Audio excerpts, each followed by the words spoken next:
Magpapaprogram na siya sa akin, ito yung kanyang dalang remote. Okay? Ang nangyari mga bossing, ayaw gumana nito, ayaw ma-program sa Montero niya. Bakit? Kamukha naman. Ito yung nabili niya, iniwan na niya sa akin to kasi hindi na niya magagamit. At buti na lang marami akong spare nung tamang key. Okay? Kaya hindi na sayang yung oras namin at nakagawa pa rin kami ng programming para sa kanyang Montero. Ngayon ipapakita ko sa inyo bakit mali yung kanyang nabili. Porkit ba 600 mali na or peke ba or hindi ba talaga siya gumagana? Pag pinindot nyo guys, nakikita nyo naman umiilaw, di ba? Marami sa atin guys ang mahilig bumili online. So meron akong mga sinishare sa inyo na mga products, items, tools na ginagamit ko online. Tapos syempre nilalagay ko rin yung product link. Ngayon yung iba binibili dun sa product link na nilagay ko. Pero yung iba, naghahanap sila ng kamuka na mas mura. So ito, meron akong isi-share sa inyo na nangyari sa amin ng client ko nung isang araw. Actually, alam ng karamihan sa inyo na nagpo-program ako ng susi. Okay? So ito, makikita ninyo yung susi ng Mitsubishi Montero. Okay, so meron akong naging client na gusto niya magpa-program ng susi sa Montero niya kasi nawala daw yung original na susi. So, kinailangan niya ng isa pa, tapos i-delete yung nawawalang susi. Ngayon, since nilagay ko sa video ko yung link nung product, sabi ko, pwede naman kayong bumili, ibabawas ko na lang. Ayan, nilagay ko yung link niyan, nakalagay dyan 2,500. Actually, mas mahal pa nga yung bili ko kasi nakasale si Lazada ngayon. Pag binibili ko to mga 3,000 plus mga 3,200, 3,300. Okay, so ngayon, dinamihan ko rin dahil nakasale. Ngayon,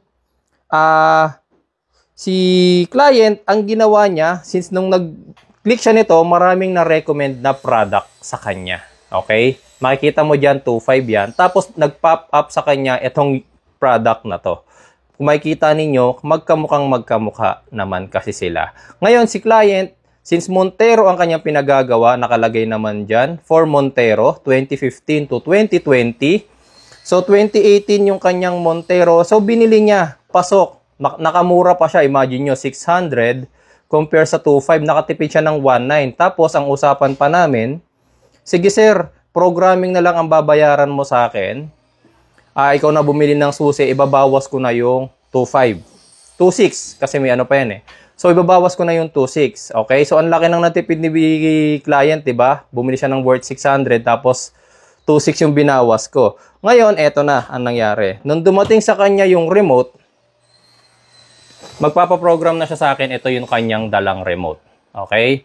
Ang nangyari mga bossing, ayaw gumana nito, ayaw ma-program sa Montero niya. Bakit? Kamukha naman. Ito yung nabili niya, iniwan na niya sa akin to kasi hindi na niya magagamit. At buti na lang marami akong spare nung tamang key. Okay? Kaya hindi na sayang yung oras namin at nakagawa pa rin kami ng programming para sa kanyang Montero. Ngayon, ipapakita ko sa inyo bakit mali yung kanyang nabili. Porkit ba 600 mali na or peke ba or hindi ba talaga siya gumagana? Pag pinindot nyo guys, nakikita nyo naman umiilaw, di ba?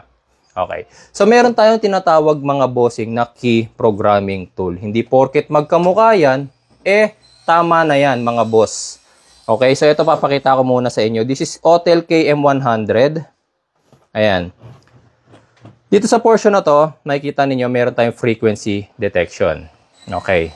So, ito yung sa Montero ngayon. Yung may, di ba may Montero ako ngayon. Makikita ninyo sa frequency niya, FSK 433.92. Nakaprogram na to sa Montero ko. Okay. Lipat natin yan. Ito yung kanyang binili. Tignan natin. FSK 433.92. So, tama naman, di ba? Tama naman. Tapos, ito yung akin. Ito yung worth 2,600. Ito yung worth 2,600. Pindutin natin. Wait lang. Ayan. FSK 433.92. Pero, bakit ayaw gumana nito? Okay. Pareho sila ng frequency, pero ito pa. Sa remote kasi mga bossing, hindi lang frequency ang basihan. Pati dito. Ito, papakita ko sa inyo. Meron tayong tinatawag na immobilizer type. Okay? So, ito muna. Yung original na susi ng Montero, pakita ko sa inyo. Lagay natin dito. Then, i-read natin. Makikita nyo dyan. Disregard nyo na yung chip model, transponder ID, etc. Ang pagbasihan nyo na lang tong immobilizer type. Nakalagay dyan, Hitag 3 ID 47. Ito yung original na susi ng Montero. Ito yung immobilizer ko, yung nilalagay ko sa link. Ito yon. Read natin ulit. Ayan, reading.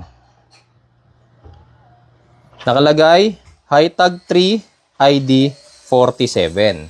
Okay. Ito yung mahal ha, 2.6. Ito ngayon yung binili ni client na halagang 600 pesos. Reading.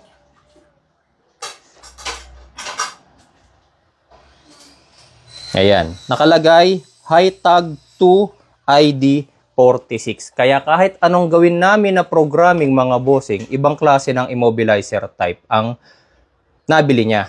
Yes, nakamura siya, pero nonsense yung binili niya.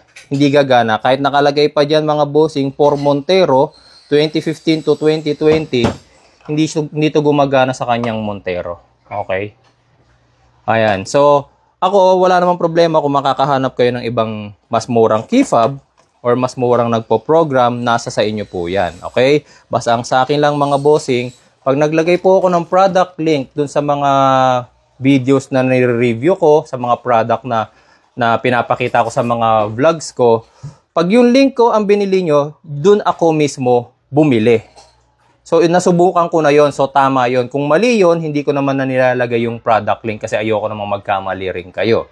Ngayon, kung nilagay ko na yung product link, tapos iba yung binili ninyo, tapos nagkamali, kagaya niyan, paano na lang kung wala akong spare? Diba? So, nasayang pare-pareho ang oras namin. Diba? So, buti na lang, meron akong spare, nagawa namin yung trabaho ng maayos, pero singil ko na si client kung magkano yung presyo ng remote ko. Okay, hindi ko pwedeng singilin siya ng worth 600 pesos lang kung yung presyo ng remote ko is nabili ko sa 2,600. Remote pa lang yun mga bossing ha. Remote pa lang yun. Tapos magpo-program pa po kami. Okay? So maraming salamat po sa inyong panonood.